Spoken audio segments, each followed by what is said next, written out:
بسم الله الرحمن الرحیم. دغه اپشنونه برینګ فارورډ، سینډ ټو بیک او د الاینمنت ټو ګروپ ان ګروپ، دغه اپشنونه موږ تاسې هغه وخت استعمالوو کله که موږ له یوه نه زیات عکسونه ولرو په یوه وخت کې، مثلا 3 عکسونه، 4 عکسونه یا عکس اشکال ولرو چې د څو شیان په یو وخت کې یو ځای ولرو، په هغه صورت کې بیا موږ له دغو شیانو استفاده کوو. فعلا زه څو عکسونه لرم؟ یو عکس لرم. نو زه به لاړ شم یو څو عکسونه به نور هم له د انسرټ نه واخلم. پیکچر کې به یو به دا عکس اضافه کو، یو به دا یو عکس به نور هم راولو، لږ به یې واړه کو تر څو هغې صفحې ته لاړ شي. دا بل به هم موړ کو، دا 3 عکس. اوس ګوره دغه عکس زه کولی شم چې دلته اساني سره یې هر ځای ته انتقال کړم، خو دغه عکسونه نشم کولی. ګوره ډېر ښه مشکله کېږي. ولې؟ ځکه چې موږ تاسې پرون په فارمټ مینیو کې دلته ټکسټ ریپ ویلې چې عکس په اول کله چې موږ نوی عکس راولو هغه فارمټ اول څه شی وي؟ انلاین وي ټکسټ وي. انلاین وي ټکسټ همیشه د حروفو سره یو ځای راځي. داسې فکر کوي لکه دا چې یو حرف وي، نو بیا انتقال یې لږ مشکل وي.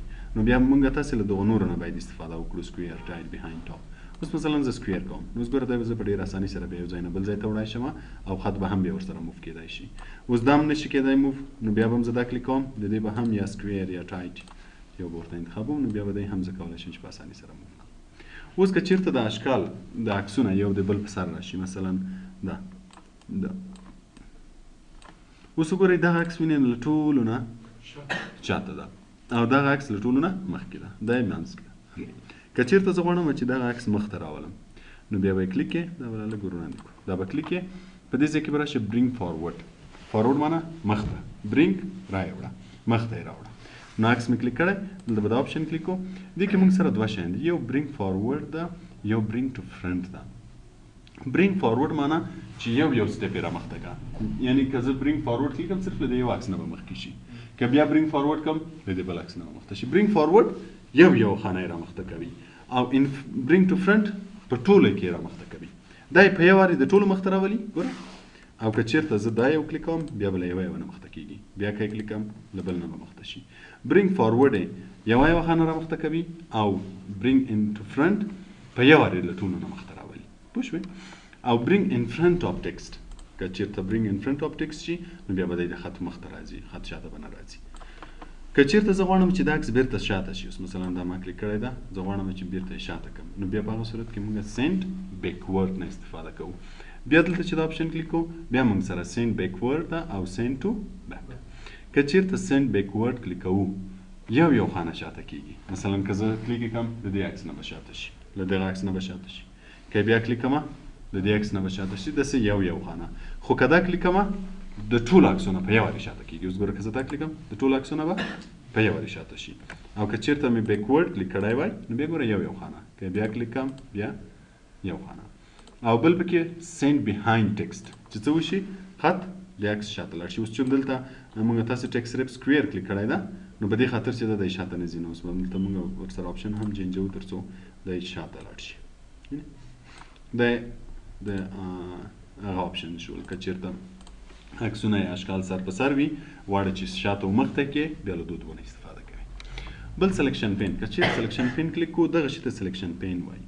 موږ تاسې چې هر څومره اشکال یا عکسونه ولرو د هغو ټولو نومونه دلته لیکل شوي وي.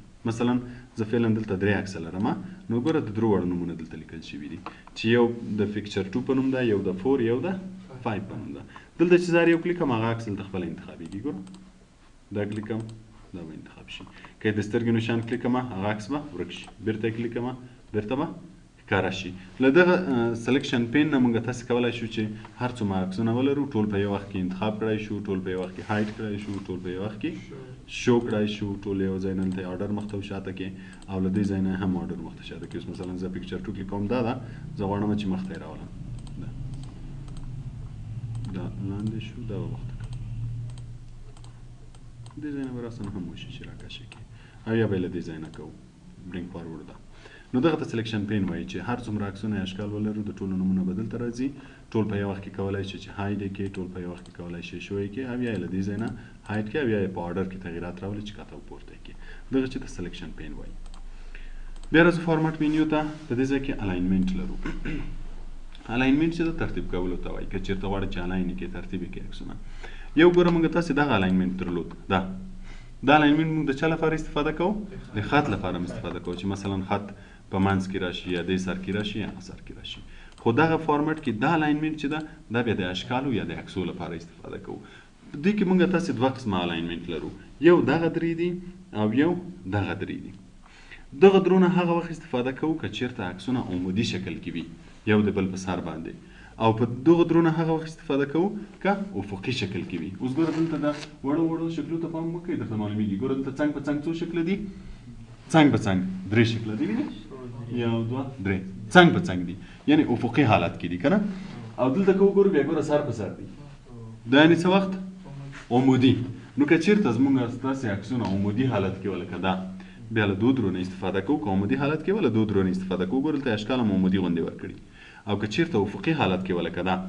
چې وینې څنګ په څنګ وي بیا په دې اوس خو سر په سر دي اوس مثلا که زه دا عمودي افقي کم لږ بیا واړه کمه مثلا دغه ځای کې زه غواړم چې ټول داسې په ترتیب په دې کونج کې راولم داسې یو طرف ته دا مې هم دلته راوستو دا مې هم دلته راوستو اوس د عکسونه کم پام شي ګوره ټول په یوه ځای کې شروع نه دي ګوره دا عکس دلته ده دا لږ وینې را وړاندې ده دا بیا لږ دې خواته ده یعنې که زه غواړم چې دا ټول په یوه ځای کې یوه ځای نه شروع شي له یوې نقطې نه ټول داسې منظم وي که نه نو په هغه صورت کې بیا له آپشنونه کلیک کوو اوس زه دا عکس کلیک کړم دلته فارمټ ته راشم نو ګوره که زه دا دو کې کلیک هم کړم څه تغییر به نه راځي هر څه چې کلیک کړم مثلا دا کلیک کړم دا کلیک کړم نه راځي که غواړې چې ټول په یو وارې ترتیب شي ټول به درې واړه انتخابوئ درې واړه چې انتخابوئ بیا به کنټرول بټن ورسره ونیسئ دا یو چې د کلیک کوو کنټرول بټن ونیسه بل کلیک کنټرول بټن ونیسه بل کلیک اوس ګوره درې واړه انتخاب شو کله چې درې واړه انتخاب شي بیا که زه یو ځای نه بل ځای ته وړم هم به درې واړه وړل کېږي که یې چېرته وړکې کوم غټوم یې هم به ټول په یو وارې کېږي بیا اوس مثلا دې خواته مې کلیک کوم بیا که یې سلیکټوم بیا هم همداسې کنټرول کلیک ټول به سلیکټ کېږي سلیکټ شو اوس ګوره دلته الاینمنټ نو چون اوس دوی عمودي حالت کې دي موږ د الاینمنټ لپاره له دې درونه استفاده کوو که زه الاین لیفټ کلیک کړم دوی به له دې طرف نه ټول الاین شي یعنې ټول به له یوې نقطې نه شروع شي او که چېرته الاین سنټر کلیک کړم مرکزونه به یې ټول په یوه خط راشي او که چېرته الاین رایټ کلیک کړم له دې طرف نه به ټول له یوې نقطې نه شروع شي نو که چېرته عمودي به لکه اوس چې دي له دغو درونه استفاده کوئ او که چېرته افقي حالت کې و مثلا کوم وخت کې عکسونه دغسې وي لکه دا اوس ما ټول سلیکټ کړي زه غواړم چې په سر کې ټول له یوه خط نه شروع شي نو بیا به له دو درونه استفاده کوو له دو درونه که چېرته الاین ټاپ کلیک کړم د سر له طرف نه به ټول له یوې نقطې نه شروع شي او که چېرته میډل کلیک کړم منځونه به سنټر به ټول په یوه نقطه په یوه لاین برابر شي او که چېرته باټم کلیک کړم لاندې به په یوه نقطه ټول برابر شي نو ګوره په هغو حالتو کې ده اوس که چېرته ګوره زه الاین لیفټ کلیک کړم ګوره دا حالت د دوی نه ده ورټیکل که نه دوی په کوم حالت کې دي په هوریزنټل حالت کې دي که چېرته زه دا کلیک کړم الاین لیفټ نو دا ټول عکسونه به سره یو ځای شي ولې ځکه چې د دې ټولو لیفټ یو ځای له یوه خط نه شروع کړو نو چې د لیفټ له یوه خط نه شروع شي خو دا به نه یو ځای کېږي نو کله چې په افقي حالت کې وه له دغو درونه استفاده کوئ کوم الاینمنټ ورته افقي ورکوه او که عمودي حالت کې وه له دغو درونه استفاده کوئ بیا دلته ډسټریبیوټ هوریزنټلی او ډسټریبیوټ ورټیکلي ده دا هم د دغو حالتو لپاره ده اوس دغه چې دي ګوره هوریزنټل حالت کې دي افقي حالت کې دي د دو فاصله کم پام شي کمه ده د دو فاصله زیاته ده که چېرته موږ غوښتل چې دغه فاصلې هم مساوي کړو که چېرته په داسې حالت کې ولکه اوس افقي چې دي بیا به دا یو کلیکوئ دا شکلو ته یې وګورئ شکلونه په افقي حالت کې دي او که عمودي حالت کې وه بیا به دا یو کلیکوئ اوس که زه دا کلیک کړم ګوره د فاصلې به یې مساوي شي که چېرې په عمودي حالت کې لکه مخکې چې وو او بیا یې فاصلې برابروي په هغه صورت کې به بیا دا یو کلیکوئ تر څو ورټیکلي هم بیا برابر شي دغو ته الاینمنټ وایي پوه شوې په دې باندې بل موږ ته درې آپشنه نور لرو یو چې د الاین سلیکټډ آبجیکټ الاین ټو مارجن الاین ټو پیج اوس په دې کې کوم یو ټیک مارک ده الاین سلیکټډ آبجیکټ سلیکټ چې همدوی موږ سلیکټ کړي دي چې کله موږ دا الاینمنټ راولو په چا کې راځي په همدو کې تغیرات راځي مثلا زه ټاپ ورته وایم د همدو درو ټاپ برابریږي که زه کله غواړم چې دا د پیج مطابق الاین کړم یعنې زه غواړم چې دا درې واړه عکسونه د پیج د دې سر ته راشي یا د پیج دې سر ته راشي د پیج سره یې غواړم منظم کړم په هغه صورت کې بیا موږ تاسې راځو الاین ټو پیج کلیک کوو اوس که زه الاین ټو پیج کلیک کړم اوس وګوره کوم یو ټیک مارک شو الاین ټو پیج اوس که زه راشم الاین ټاپ کلیک کړم دا عکسونه به ټول چیرته راشي څرته. که چیرته مثلا اوس ورته وایم چې الاینډ لیفت عکسونه به ټول چیرې راشي د صفحې لیفت ته. ګوره د صفحې له دې کونج سره منظم شو. نو که چیرته موږ تاسې دلته الاین کې الاین ټو پیج کلیک کړی وي بیا په دو کې که هر آپشن کلیک کوو دغه اشکال یا د عکسونه به د صفحې مغه ځای سره الاین کیږي. مثلا که زه د بوټم کلیکم نو دا به اوس چیرته راغلی وي بوټم ته. نو که چیرته الاین ټو پیج وي دوی د پیج مطابق الاین کیږي. او که الاین ټو مارجنز وي بیا به د مارجنز مطابق. اوس ګوره زموږ مارجنز له دې ځای نه شروع دي که نه له دې ځای نه ته دې ځای لیفټ مارجنز ده له دې ځای نه ته دې ځای ټاپ مارجنز ده او له دې ځای نه ته دې ځای رایټ مارجنز ده. نو اوس که چیرته دا ما دا کلیک کړی وي لکه اوس چې مې کلیک کوو اوس مثلا زه ورته وایم چې الاین رایټ اوس به وګوره دوی د مارجنز د رایټ سره برابر شي. مارجنز همدا ده که نه ټاپ به هم کم چې سر ته راشي نو ښه به ښکاره شي درته ده. وګوره رایټ مارجنز یې دا شو ټاپ مارجنز یې دا شو. مخکې ګوره د پیج له څنډې سره منظم کېدو اوس له کوم ځای سره منظم کېږي له مارجن سره منظم کېږي. نو کم کله غوښتل چې له پیج له سرو سره منظم راشي الاین ټو پیج کم له مارجنز سره منظم کول الاین ټو مارجنز او کم دوی خپل منځ کې کول د پیج یا د مارجنز مطابق هم نه غوښتل په هغه صورت کې بیا الاین سلیکټډ آبجیکټ بیا به دا کلیک کوئ چې تر څو دوی سره منظم شي. بل یوز الاینمنټ ګایډز. ګایډز معنا راهنما یا لارښوونکي. کله چې زه غواړم یو عکس مثلا دلته ما یو عکس ایښی ده یو عکس دلته ایښی کله چې زه د عکسونه سره غواړم منظم یې کړمه نو که غواړم چې ما ته الاینمنټ ګایډ یو راهنما ښکاره شي چې دا راته وښیي چې دغه عکسونه اوس یو لاین کې شول. اوس ګوره که زه دا دې خواته راولم ما ته ونه معلومیږي زه مجبور یم چې هلته الاین کړم. خو که چیرته ما دا شی کلیک کړی یوز الاینمنټ ګایډ اوس چې زه یو عکس ګوره رانږدې کوم دلته یو ګایډ به پیدا کېږي. وینې دا شنه لیک ته پام شو دغه د الاینمنټ ګایډ وایي.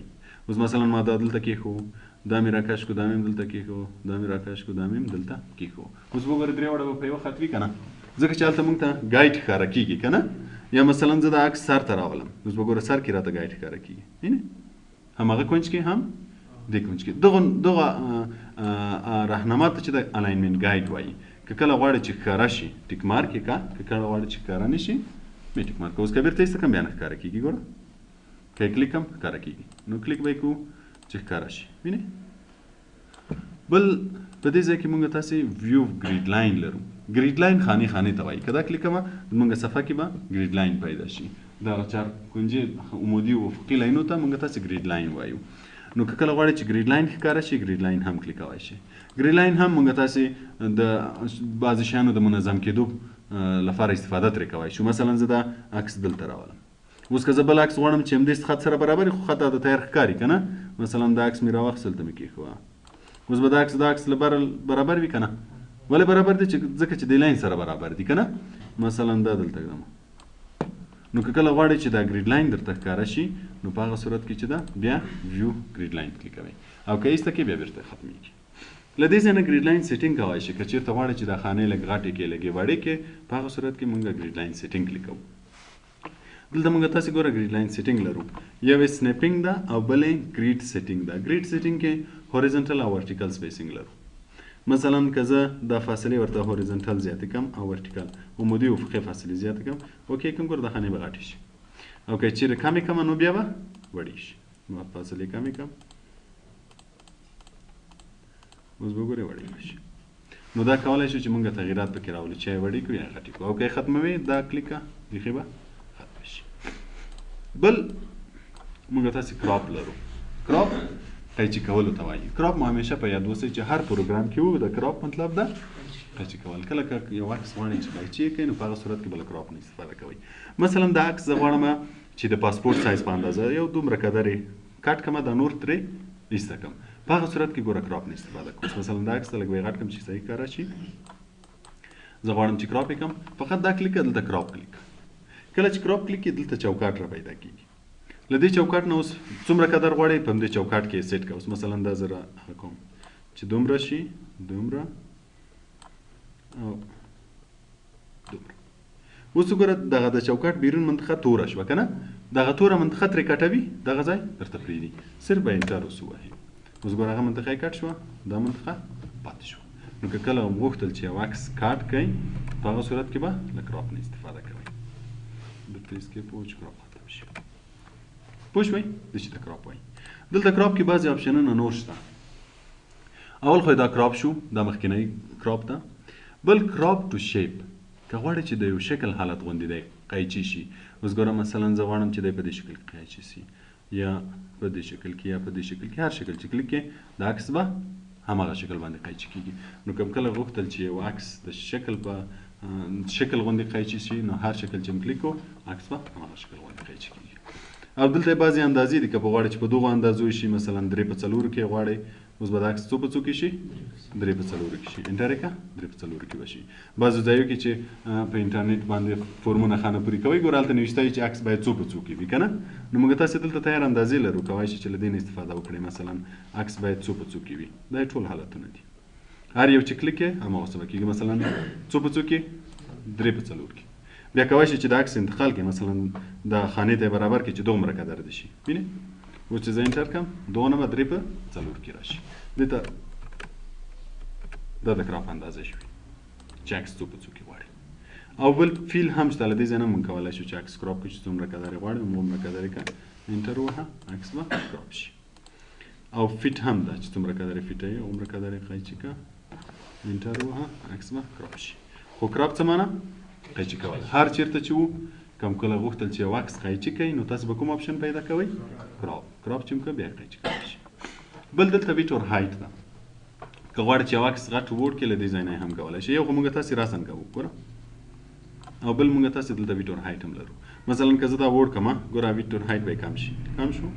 که دا غټ کړم ویټ اور هایټ به زیات شي. له دې ځای نه هم کولی شو چې یو عکس غټ کړو یو عکس ووړ کړو. خو که مشخصه اندازه دې ورکوله نو په هغه صورت کې بیا موږ له دې نه ښه استفاده کولی شو. اوس مثلا زه وایم چې عکس دې 3 انچه وي. ګوره بر یې څو راغی 2.9 یا مثلا ورته وایم چې بر دې 3 شي نو بیا به نور هم راغټ شي. نو کوم کله غوښتل چې عکس غټ ووړ کړئ له دې ځای نه هم کولی شي. دا فارمټ مینیو شو. په دې کې خو به اوس سوال نه لرئ. پوه شوئ ورباندې؟ چې پوه شوئ بېرته به انسرټ ته راشو. په انسرټ کې موږ تاسې ګوره عکس اوس ویلې.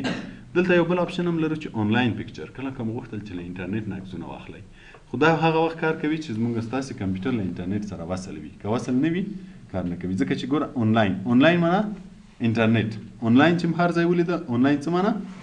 انټرنیټ. نو اوس که زه غواړم چې آنلاین پکچر یعنې د انټرنیټ نه عکس واخلم ګوره دلته موږ تاسې آنلاین ویډیو لرو چې له انټرنیټ نه ویډیو واخلئ. خو دا آنلاین اپشنونه هغه وخت کار کوي که چیرې زموږ په کمپیوټر کې انټرنیټ وصل که نو وصل کار نه کوي. اوس ګوره زه دا کلیک کوم نو دلته ماته یو مسج راکوي چې یو نیډ ان انټرنیټ کنیکشن ټو انسرټ آنلاین پکچر. څه ته ضرورت لري؟